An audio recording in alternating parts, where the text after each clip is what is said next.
Hello everyone, welcome to Right Education. आज ना हम कुछ इंटरेस्टिंग फैक्ट्स डिस्कस करेंगे।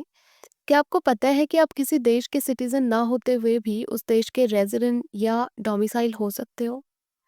और हो सकता है कि आपके पास किसी देश की सिटीजनशिप ना हो लेकिन आप उस देश की नेशनैलिटी रखते हो। थोड़ा कंफ्यूजिंग लग रहा होगा, राइट? तो चलिए आज की वीडियो में हम ये सारे confusing terms nationality, citizenship, domicile और रेजिडेंट सिंपल एग्जाम्पल के थ्रू समझेंगे। एक बार ये वीडियो देख लोगे तो आपको इनमें कभी भी कन्फ्यूज़न नहीं होगा। और हाँ, अगर आप पॉलिटी को बेसिक से समझना चाहते हो तो राइट एजुकेशन पर पॉलिटी के लेक्चर्स भी साथ-साथ चल रहे हैं, उन्हें भी ज़रूर देखना। Let's start now.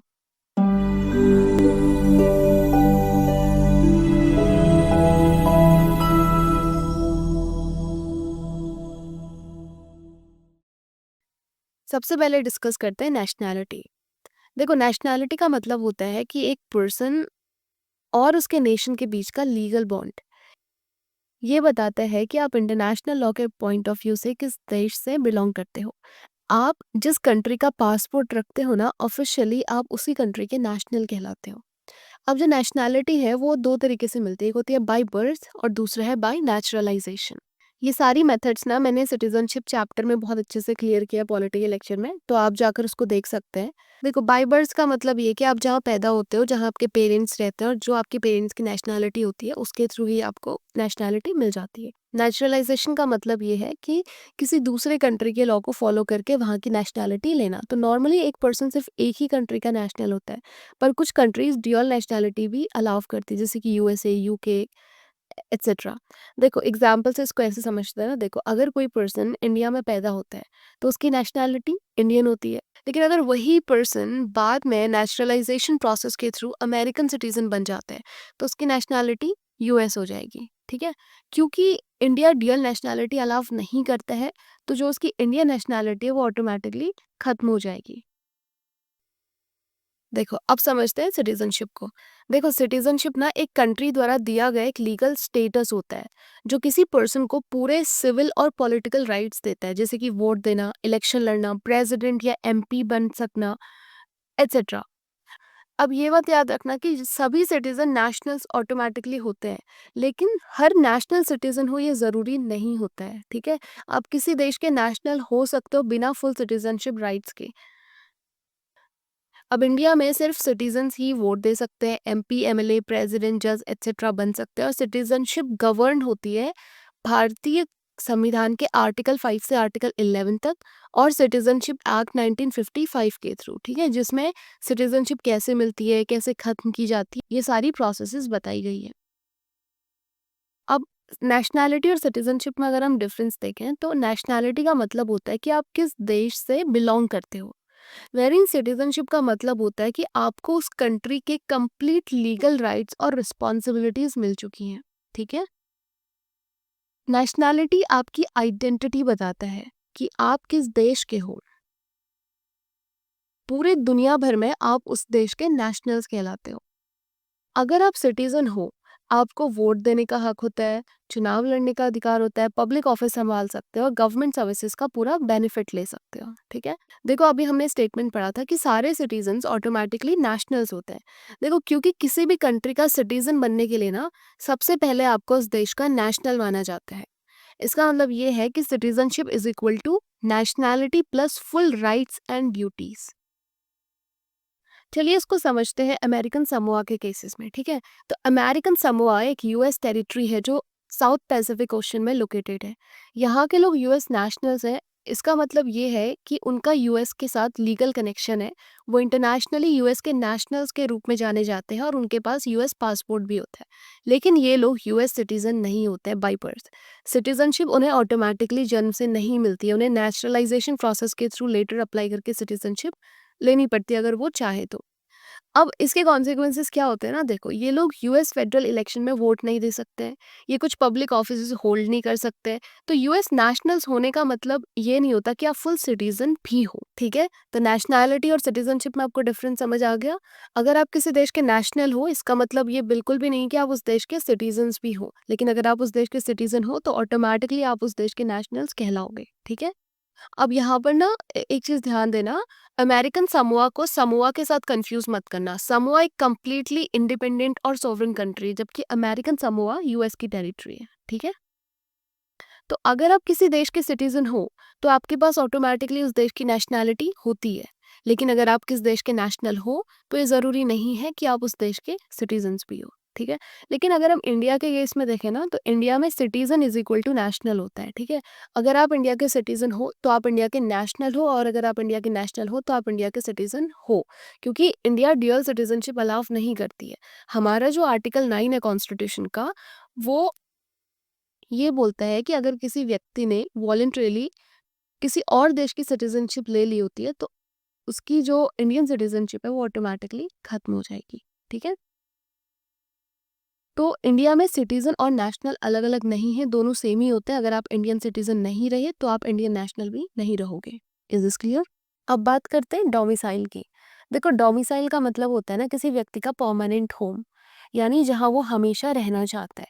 चाहे अब वो कहीं भी रह रहा हो या उसकी नेशनैलिटी कुछ भी हो, उसका डोमिसाइल वही माना जाएगा जहाँ उसका परमानेंट इंटेंशन है सेटल्ड होने का, ठीक है? अब देखो, एक चीज़ ध्यान से सुनना कि डोमिसाइल ना काफ़ी इम्पोर्टेंट होती है, स्पेशली पर्सनल लॉज के कॉन्टेक्स्ट में। जैसे कि मैरिज, डिवोर्स, इनहेरिटेंस या फिर सक्सेशन से जुड़े जितने भी मैटर्स होते हैं, उनमें ये देखा जाता है कि आप किस जगह के डोमिसाइल हो। फिर चाहे आप किसी और कंट्री के सिटीजन ही क्यों ना हो, पर्सनल लॉज का जुरिस्डिक्शन उसी कोर्ट का होगा जहाँ आपकी डोमिसाइल है। देखो, फॉर एग्जाम्पल, अगर आप इंडिया के सिटीजन हो, ठीक है, लेकिन आपका जो परमानेंट रेजिडेंस है, बेसिकली जो आपकी डोमिसाइल है, वो लंदन में है, तो जो आपके पर्सनल लॉज डिस्प्यूट्स है ना, वो यूके के कोर्ट के जुरिस्डिक्शन में आएंगे, इंडिया के नहीं, ठीक है? तो इसीलिए डोमिसाइल इंपॉर्टेंट होती है। अब ना इससे रिलेटेड एक इम्पॉर्टेंट केस था, रजनी वर्सेस गोपाल केस, 2013 का ही। तो रजनी और गोपाल ना दोनों हस्बैंड एंड वाइफ थे और भारत के सिटीजन थे, ठीक है? उसके बाद इन लोगों ने आयरलैंड की सिटीजनशिप ले ली, तो इनकी इंडियन सिटीजनशिप वहाँ पर ख़त्म हो गई। उसके बाद ये लोग ऑस्ट्रेलिया चले गए रहने के लिए। अब 2-3 साल ये लोग वहाँ रहे। उसके बाद रजनी अपने बच्चों के साथ इंडिया वापस आकर गोपाल ऑस्ट्रेलिया वापस चला गया। अब रजनी ने बॉम्बे हाई कोर्ट में डिवोर्स और चाइल्ड कस्टडी का केस फाइल किया। अब गोपाल ने ना इस केस को चैलेंज कर दिया। उसने ये बोला कि हम दोनों तो इंडिया के सिटीजन हैं ही नहीं और ना ही यहाँ के डोमिसाइल रखते हैं, तो ये केस इंडिया में नहीं चल सकता है। अब देखो, अभी हमने देखा था कि जितने भी मैरिज, डिवोर्स, इनहेरिटेंस, ये सारी चीज़ें पर्सनल लॉज में आती हैं, और पर्सनल लॉज के लिए डोमिसाइल का डिफाइन होना बहुत ज़्यादा ज़रूरी है कि आपकी डोमिसाइल क्या है, वहीं के कोर्ट के जुरिस्डिक्शन के अंदर आपका केस आएगा।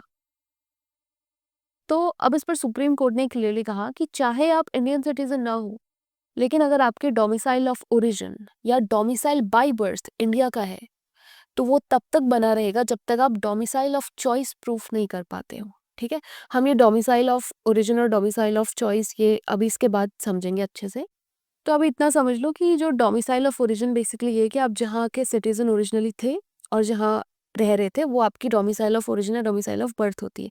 डोमिसाइल ऑफ चॉइस ये है कि आप कहीं और शिफ्ट हो गए हो और आपको वहाँ के डोमिसाइल चाहिए, तो आपने डोमिसाइल ऑफ चॉइस के अंडर वहाँ के डोमिसाइल ले लिए, ठीक है?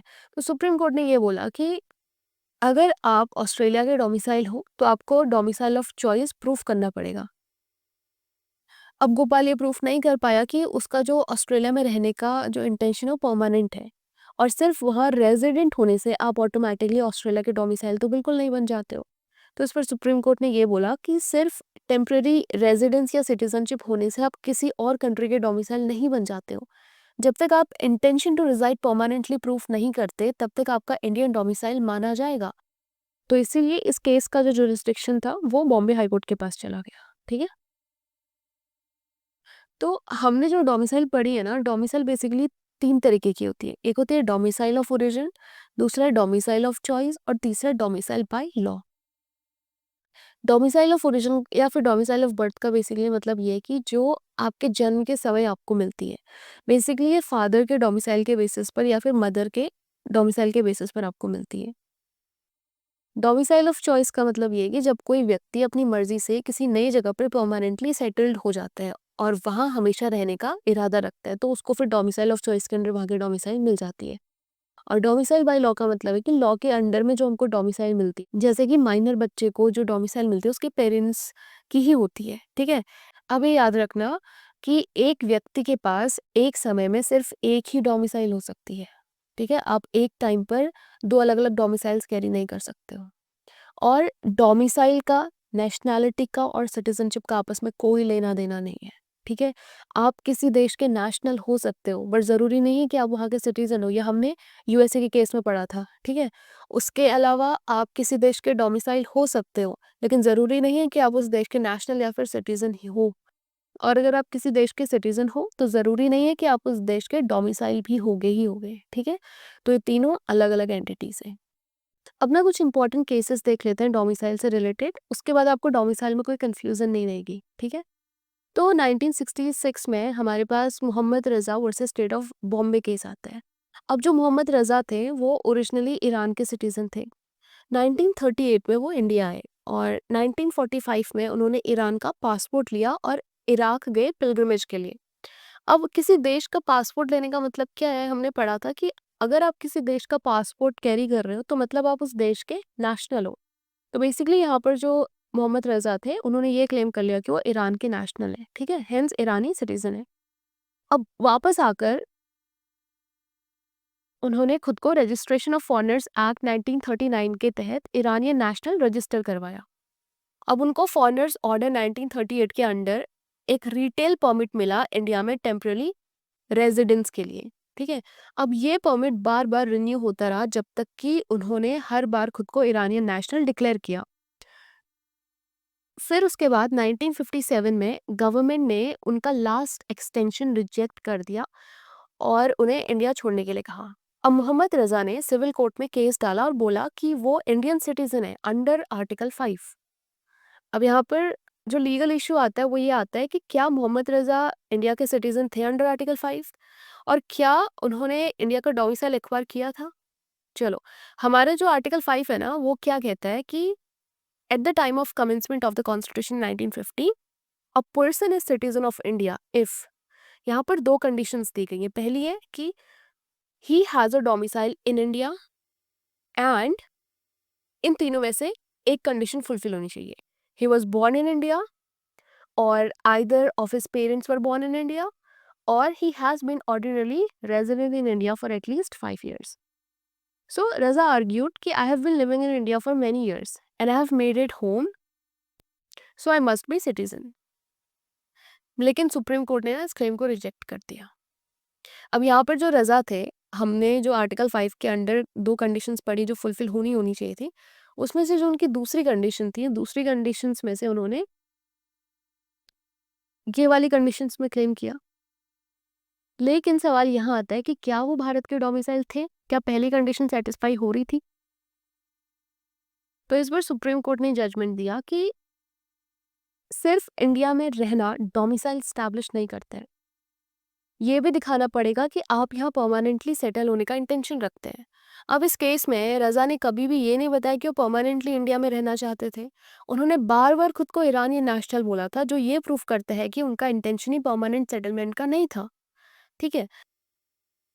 अब दूसरी बात ये है ना कि चलो एक बार मान लेते हैं कि ये दोनों ही कंडीशन फुलफिल हो रही है, आप डोमिसाइल भी और आपने 5 साल का टाइम पीरियड यहाँ पर रह भी लिया हो। लेकिन ये दोनों कंडीशन फुलफिल करने का मतलब है कि आप इंडियन सिटीजन हो। लेकिन आप ईरान का पासपोर्ट रख रहे हो और ईरान का पासपोर्ट रखने का मतलब ये है कि आप ईरानी नेशनल हो और ईरान के सिटीजन हो। और जैसे ही आप ईरान के सिटीजन हो, आप इंडिया के सिटीजन बन ही नहीं सकते, क्योंकि इंडियन कॉन्स्टिट्यूशन ड्यूअल नेशनैलिटी या फिर ड्यूअल सिटीजनशिप को अलाउ करता ही नहीं है। हमारा आर्टिकल 9 क्लियरली इस चीज़ को रिजेक्ट कर देता है। तो किसी और देश के नेशनल या सिटीजन रहने के बाद आप भारत के सिटीजन कभी भी नहीं बन सकते हो, राइट। तो इस पर सुप्रीम कोर्ट ने ये बोला कि you can not be Indian citizen if you call yourself Iranian national. अब सुप्रीम कोर्ट ने बोला कि डोमिसाइल प्रूफ करने की जिम्मेदारी रजा पर थी। उन्होंने कोई सॉलिड एविडेंस नहीं दिया कि उन्होंने इंडियन डोमिसाइल अडॉप्ट की है। तो सुप्रीम कोर्ट ने ये डिसाइड किया कि मोहम्मद रज़ा इंडियन सिटीजन नहीं थे और उनका जो सूट थी वो रिजेक्ट कर दी गई। Is this clear now? अब जो मोहम्मद रज़ा केस के थ्रू ना हमने ये समझ लिया कि इंडियन सिटीजन का एक ही डोमिसाइल होता है और वो होता है डोमिसाइल ऑफ इंडिया। लेकिन यहाँ पर एक कन्फ्यूजन या मिसयूज जो स्टेट लेवल पर होती है वो है इंटर स्टेट डोमिसाइल का कॉन्सेप्ट।